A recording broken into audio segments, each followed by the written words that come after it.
மருமகள் சரியில்ல. அடுத்து வர எபிசோட்ல என்ன மாதிரியான ட்விஸ்ட் எல்லாம் இருக்க போகுதுங்கிறத இந்த வீடியோல பார்க்கலாம்.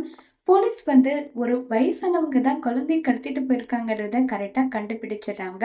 கரெக்டா கண்டுபிடிச்சதுமே உடனே அதோட போட்டோ காப்பீஸ் எல்லாமே எடுத்துட்டு நாங்க எல்லா செக் போஸ்டர்லயும் எல்லா இடத்துலயும் தேடி பார்க்குறோம். கண்டிப்பா குழந்தை மிஸ்ஸே ஆகாது. நீங்க கவலைப்படாம இருங்கன்னு சொல்லிட்டு அனுப்பி வைக்கிறாங்க. இப்ப ஒரு பக்கம் ஃபீல் பண்ணிட்டு சேது இருக்காங்க. உடனே மோகனம் சொல்றாங்க, சேது எப்படியாவது குழந்தை மட்டும் தேடி கண்டுபிடிச்சு கூட்டிட்டு வந்துடுயான்றாங்க. கவலைப்படாத பொங்கு சின்னம்மா, என்ன ஆனாலும் சரி குழந்தைய தேடி கண்டுபிடிக்க வேண்டியது என்னுடைய பொறுப்பு, நான் பாத்துக்கிறேன்னு சொல்லிட்டு சேது சொல்லிட்டு அங்கிருந்து கிளம்பி போறாங்க. இவங்க இந்த பக்கம் போனதும் தமிழ்ச்செல்வி அவங்க ஃபேமிலியில இருக்கவங்க எல்லாருமே ஹாஸ்பிட்டல் குழந்தை காணாம போச்சுல, அது என்னுடைய குழந்தை தான், குழந்தை கிடைச்சிருச்சா, எங்க இருக்குன்னு சொல்லி கேக்குறாங்க. மேடம், ஒரு வயசானவங்க தான் குழந்தைய கடத்திட்டு போயிருக்காங்க, போலீஸ்க்கு எல்லாருக்குமே இன்ஃபார்ம் பண்ணிருக்கோம், தேடி கண்டுபிடிக்கிறேன்னு சொல்லியிருக்காங்கன்னு சொல்லிட்டு எல்லாம் இருக்காங்க. என்ன சார் சொல்றீங்க? அப்ப இப்ப வரைக்கும் குழந்தை கிடைக்கலையான்னு சொல்லி தமிழ்ச்செல்வி கேக்குறாங்க. ஆமா மேடம், இப்ப வரைக்கும் குழந்தை கிடைக்கலன்னு சொன்னதும், வேணும்னா அந்த குழந்தை கிட்னாப் பண்ணிட்டு போனாங்கல்ல அந்த வயசானவங்க, அவங்களுடைய வீடியோவை உங்களுக்கு காட்டுறோம், அந்த வயசானவங்களோட போட்டோ காப்பியும் காட்டுறோம், அதை நீங்க பாருங்கன்னு சொல்லிட்டு சொன்னதும் இது கேட்டு தமிழ், ஐயோ அப்படின்னா என் குழந்தை இன்னும் கிடைக்கலையான்னு சொல்லிட்டு வருத்தப்பட்டும் ஃபீல் பண்ணி அழுதுட்டு இருக்காங்க. சேது ஒரு பக்கம், கருப்பு ஒரு பக்கம், தமிழ் ஒரு பக்கம் சொல்லிட்டு எல்லாருமே ஆளுக்கு ஒரு பக்கம் தேடிட்டு இருக்காங்க.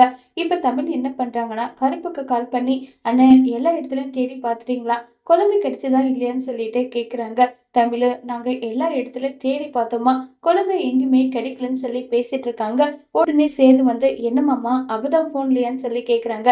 மாப்பிள்ள, ஏன் மாப்பிள்ள கோபப்படுற, முதல்ல பொறுமை இரு, எல்லாருக்குமே குழந்தை காணாம போச்சுன்னா அந்த ஒரு வலியும் பதட்டமும் இருக்கத்தானே செய்யும், எதுக்காக தேவையில்லாம நீ இப்படி கோபப்படுற, வா முதல்ல தேடி பார்க்கலாம் வான்னு சொல்லிட்டு எல்லா இடத்துலயுமே தேடி பார்க்கறாங்க.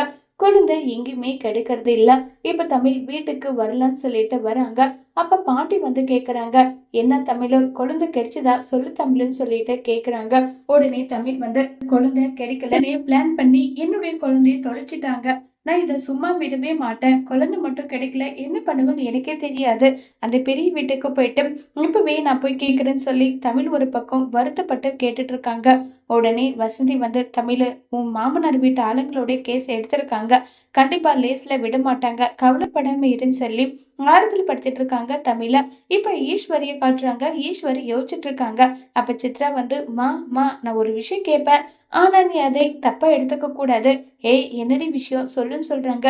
இல்லம்மா, குழந்தை கடத்தினதுக்கு பின்னாடி நீ ஏதாவது இருக்கேன்னு சொல்லிட்டு கேக்குறாங்க. ஏண்டி, நான் என்ன பார்த்தா எப்படி தெரியுது, குழந்தை கடத்துற மாதிரி தெரியுதா, இது இன்சிடென்டா நடந்தது, நானெல்லாம் எந்த பிளானும் பண்ணல.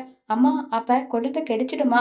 கண்டிப்பா கிடைக்காதுடி, 1000ல் 1 தான் குழந்தை கிடைக்கும்னு சொல்லுவாங்க, கண்டிப்பா கிடைக்காது, இதெல்லாம் நடக்கவே நடக்காதுன்னு சொல்லிட்டு பேசிக்கிட்டு இருக்காங்க. இது வீட்டுக்கு வராங்க. அடுத்த ட்ராக்கா ராஜாங்கம் கேக்குறாங்க, என்னையா குழந்தை கிடைச்சதான்னு சொல்லிட்டு. அப்பா, குழந்தை கிடைக்கலப்பா, குழந்தை கிடைக்கலன்னு சொல்லிட்டு இருக்காங்க.